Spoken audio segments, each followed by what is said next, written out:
Dear students, पिछले video में हमने डिस्कस किया था कि wave theory black body radiation और फोटो इलेक्ट्रिक इफेक्ट को एक्सप्लेन नहीं कर पाई।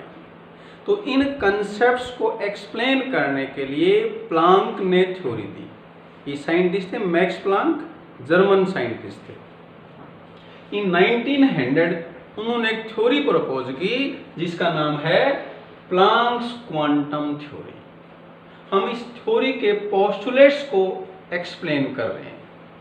पहला पोस्टुलेट है रेडिएंट एनर्जी इज एमिटेड और absorbed discontinuously in the form of small packets of energy called quanta. हम साथ कंपेयर कर लें कि वेव थ्योरी से ये कैसे डिफरेंट है। वेव थ्योरी कहती है कि किसी भी सोर्स से एनर्जी का एमिशन या एब्जॉर्प्शन कैसे होता है, कंटिन्यूअस। जबकि ये थ्योरी क्या कहती है कि जो एमिशन या एब्जॉर्प्शन है वो डिसकंटिन्यूअस होगा। किसकी फॉर्म में होगा? Packet of energy. One packet of energy कहलाएगा क्वांटम और इसका प्लूरल वर्ड है वो है क्वांटा। तो क्लियर है कि इस थ्योरी के अकॉर्डिंग एनर्जी का एमिशन किसकी फॉर्म में हो रहा है? Packet of energy. क्वांटम सारे हैं, एक क्वांटम, दो क्वांटम, ऐसे क्वांटम की फॉर्म में एनर्जी का एमिशन या एब्जॉर्प्शन हो रहा है। Second postulate, the energy associated with quantum of radiation is proportional to frequency. यानी कि एनर्जी डिपेंड करती है किस पे? फ्रीक्वेंसी ऑफ रेडिएशन पे। वेव थ्योरी कहती थी कि एनर्जी इंटेंसिटी पे डिपेंड करती है, फ्रीक्वेंसी पे डिपेंड नहीं करती। तो यहां से हम देखें ये विजिबल रेडिएशंस हैं, इसमें वायलेट की फ्रीक्वेंसी मैक्सिमम है, इसलिए वायलेट रेडिएशन की एनर्जी हाईएस्ट होगी। Among visible radiation violet most energetic है और रेड की फ्रीक्वेंसी मिनिमम है क्योंकि इसकी वेवलेंथ मैक्सिमम है। तो रेड रेडिएशन की एनर्जी सबसे कम होगी। इस प्रोपोर्शनलिटी साइन की जगह रखा है h। ये है प्लांक्स कांस्टेंट और ये इसकी वैल्यू है। तो न्यूमेरिकल सोल्व करने के लिए एक इंपॉर्टेंट फार्मूला है। अगर हमें फ्रीक्वेंसी दे रखी है तो एनर्जी डायरेक्ट आ जाएगी, और अगर वेवलेंथ दे रखी है तो इस फार्मूले को यूज कर लेंगे। इसमें c कांस्टेंट है, ये हमें गिवन है, ये भी कांस्टेंट है, इसकी वैल्यू फिक्स है, तो हम यहां से एनर्जी निकाल लेंगे।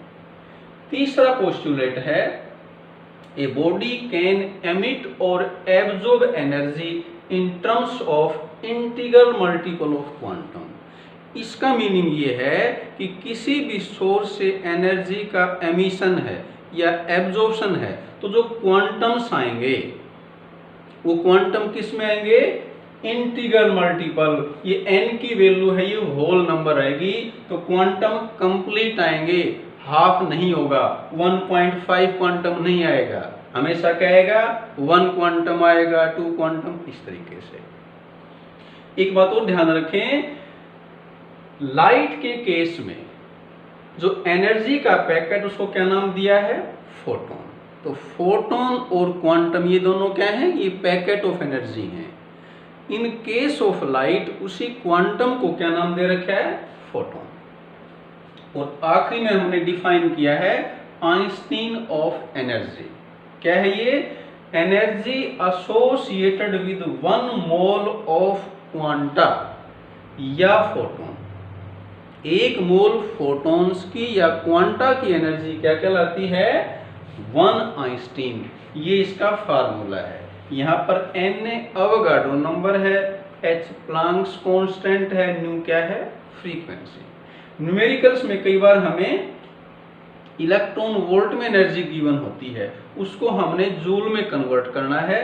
तो क्या करेंगे? 1 इलेक्ट्रॉन वोल्ट क्या है? चार्ज ऑन इलेक्ट्रॉन, ये E, और V क्या है? वोल्ट। हमें पता है चार्ज ऑफ इलेक्ट्रॉन ये है और 1 वोल्ट की जगह ये V लिख दिया। तो ये जो वैल्यू अपने पास आई ये क्या बन गई, जूल। तो इलेक्ट्रॉन वोल्ट को जूल में कन्वर्ट करने के लिए इससे मल्टीप्लाई कर देंगे, और अगर जूल में गिवन है उसको इलेक्ट्रॉन वोल्ट में कन्वर्ट करना तो इससे डिवाइड कर देंगे। तो ये हमने एक्सप्लेन किए postulates of quantum theory, Planck's quantum theory. अब हम प्लांक्स क्वांटम थ्योरी को यूज करके इन दो फेनोमेना को एक्सप्लेन करेंगे। स्टार्ट करते हैं। ब्लैक बॉडी रेडिएशंस के बारे में पता है हमें कि जैसे मान लिया अपने पास आयरन रोड है, हम इसको हीट करेंगे तो इसमें कलर चेंज आएगा। पहले वाली थ्योरी वेव थ्योरी कहती थी कि एनर्जी डिपेंड करती है upon intensity of light. Planck's quantum theory कहती है एनर्जी डिपेंड करती है किस पे, फ्रीक्वेंसी पे।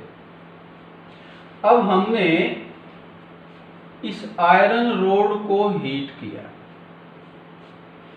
हीट करेंगे तो क्या बढ़ेगी, एनर्जी। एनर्जी में चेंज आएगा, एनर्जी इंक्रीज होगी। तो क्योंकि एनर्जी फ्रीक्वेंसी के डायरेक्टली प्रोपोर्शनल है तो फ्रीक्वेंसी बढ़ेगी, हम इस तरफ आएंगे। तो इनिशियली जब आयरन रोड को हीट किया जाएगा तो उसमें कलर कैसा आएगा, रेड, और एनर्जी बढ़ती जाएगी, फ्रीक्वेंसी बढ़ती जाएगी तो कलर भी चेंज होता जाएगा। जबकि वेव थ्योरी कहती थी कि एनर्जी डिपेंड करती है किस पे, इंटेंसिटी पे। तो इसके अकॉर्डिंग क्या होना चाहिए, क्योंकि एनर्जी फ्रीक्वेंसी पे डिपेंड नहीं करती तो कलर एक जैसा ही रहना चाहिए। प्रैक्टिकली क्या है, कलर चेंज होता है। तो ये प्लांक्स थ्योरी ने एक्सप्लेन किया। कैसे एक्सप्लेन किया कि एनर्जी है वो फ्रीक्वेंसी पे डिपेंड करती है, टेम्परेचर चेंज करेंगे तो एनर्जी चेंज होगी, और एनर्जी चेंज होने से क्या होगा, फ्रीक्वेंसी चेंज होगी, इसलिए कलर भी चेंज हो जाएगा। दूसरा फिनोमेना है फोटो इलेक्ट्रिक इफेक्ट। देखिए ये कैसे एक्सप्लेन किया। ये अपने पास मेटल है, जैसा हमने पढ़ा, इस पे हमने लाइट की बीम स्ट्राइक की तो यहां से क्या जाएगा, इलेक्ट्रॉन्स। हमें पता है कि एटम के अंदर इलेक्ट्रॉन है वो फ्री नहीं होते, वो न्यूक्लियस से बाउंड होते हैं। तो अगर हम वेव नेचर माने, लाइट को एक वेव कंसीडर करें, तो वेव इस इलेक्ट्रॉन को बाहर नहीं निकाल सकती, क्योंकि वेव अपनी एनर्जी को ट्रांसफर नहीं करेगी, और इलेक्ट्रॉन बाहर तभी आएगा जब इसको एनर्जी मिलेगी। कितनी एनर्जी, जिससे इनके बीच का फोर्स ब्रेक हो जाए। तो पहले हमने लाइट की मिनिमम फ्रीक्वेंसी के लिए वर्ड यूज किया था थ्रेशोल्ड फ्रीक्वेंसी। अब हम वर्ड यूज करेंगे थ्रेशोल्ड एनर्जी, और इसको डिनोट कर देंगे ई नोट से। तो ये किसके बराबर हो जाएगी, E nought is equal to H nu nought. ये मिनिमम एनर्जी है लाइट की जो इलेक्ट्रॉन को बाहर निकालने के लिए चाहिए। तो मिनिमम के लिए वर्ड यूज क्या करते हैं हम, थ्रेशोल्ड। फ्रीक्वेंसी है तो उसको थ्रेशोल्ड फ्रीक्वेंसी कर देंगे, एनर्जी तो थ्रेशोल्ड एनर्जी। क्या हुई है, minimum energy of light that must be required to eject the electron. इसी को हम बोलते हैं वर्क फंक्शन, डब्ल्यू नोट से भी इसको डिनोट कर सकते हैं। तो ये मिनिमम एनर्जी ऑफ लाइट है जो इलेक्ट्रॉन को बाहर निकालने के लिए चाहिए। अब हम क्वांटम थ्योरी में क्या मान रहे हैं कि लाइट है वो एक पार्टिकल है। लाइट के अंदर क्या है, पैकेट्स ऑफ एनर्जी है, फोटॉन्स हैं। तो ये हमने लाइट की बीम स्ट्राइक की, इस लाइट की बीम में क्या है, फोटॉन्स हैं। इसकी एनर्जी मान लिया हमने एच न्यू है। अब वो फोटोन लाइट का स्ट्राइक करेगा, जैसे ये हमने एक एटम दिखा रखा है, ये लाइट आई, लाइट में फोटॉन्स हैं, फोटोन ने इलेक्ट्रॉन से स्ट्राइक किया। तो क्या किया, इस फोटोन ने अपनी एनर्जी इलेक्ट्रॉन को ट्रांसफर कर दी। अगर वो एनर्जी सफिशिएंट है इनके बीच के फोर्स को ब्रेक करने के लिए तो ही इलेक्ट्रॉन बाहर आएगा।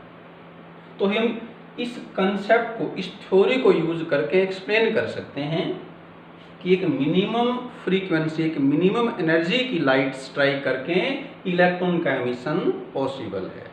इसकी ऑब्जर्वेशन थी कि एक मिनिमम फ्रीक्वेंसी चाहिए, तो हमें क्लियर है क्यों चाहिए, क्योंकि मिनिमम फ्रीक्वेंसी होगी, मिनिमम एनर्जी होगी, तभी ये इलेक्ट्रॉन यहाँ से फ्री हो पाएगा। उसमें सेकंड था कि जो इलेक्ट्रॉन बाहर आएगा, ये ऑब्जर्वेशन हम एक्सप्लेन कर रहे हैं, ये जो इलेक्ट्रॉन बाहर आएगा इसकी काइनेटिक एनर्जी डिपेंड करेगी किस पे, जो इंसिडेंट लाइट है उसकी फ्रीक्वेंसी पे। अब देखें, हमने लाइट स्ट्राइक की है, उसकी फ्रीक्वेंसी न्यू है, एनर्जी एच न्यू है। हमें मिनिमम एनर्जी चाहिए एच न्यू नोट। इलेक्ट्रॉन बाहर निकालने के लिए इतनी एनर्जी मिनिमम रिक्वायर्ड है। अगर ये एनर्जी ज्यादा है तो ही यहाँ कुछ एनर्जी बचेगी, और वो एनर्जी इस इलेक्ट्रॉन की जो बाहर निकला है, फोटो इलेक्ट्रॉन है, उसकी क्या बन जाएगी, काइनेटिक एनर्जी। तो हमने इस इफेक्ट में ऑब्जर्व किया था कि जितनी इंसिडेंट लाइट की फ्रीक्वेंसी ज्यादा है, या कहते हैं एनर्जी ज्यादा है, उतनी ही इस फोटो इलेक्ट्रॉन की काइनेटिक एनर्जी भी ज्यादा होगी। ये भी हम यहाँ से एक्सप्लेन कर सकते हैं, ये ज्यादा है तभी ये ज्यादा होगी। और तीसरी ऑब्जर्वेशन क्या थी कि जो रेडिएशन, जो इलेक्ट्रॉन निकलते हैं, नंबर ऑफ इलेक्ट्रॉन निकलते हैं, वो डिपेंड करता है upon intensity of light. Intensity means number of photons emitted पर सेकेंड। जितने इस लाइट में पर सेकेंड फोटोन ज्यादा एमिट होंगे, उतनी इसकी इंटेंसिटी ज्यादा होगी, और उतने ही इलेक्ट्रॉन भी बाहर ज्यादा निकलेंगे। इसको आगे और बता सकते हैं हम, अगर इंसिडेंट लाइट की एनर्जी एच न्यू नोट से ज्यादा है तो ही इलेक्ट्रॉन बाहर आएंगे, और वो ज्यादा एनर्जी है वो कन्वर्ट हो जाएगी इसमें काइनेटिक एनर्जी में।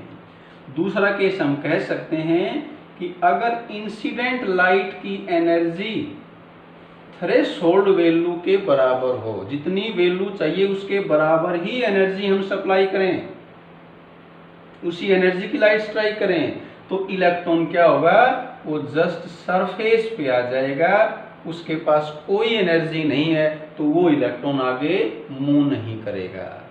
और थर्ड सिचुएशन ये हो सकती है कि इंसिडेंट लाइट की एनर्जी अगर कम है, किससे, थ्रेशोल्ड वैल्यू से, तो कोई इलेक्ट्रॉन बाहर नहीं आएगा।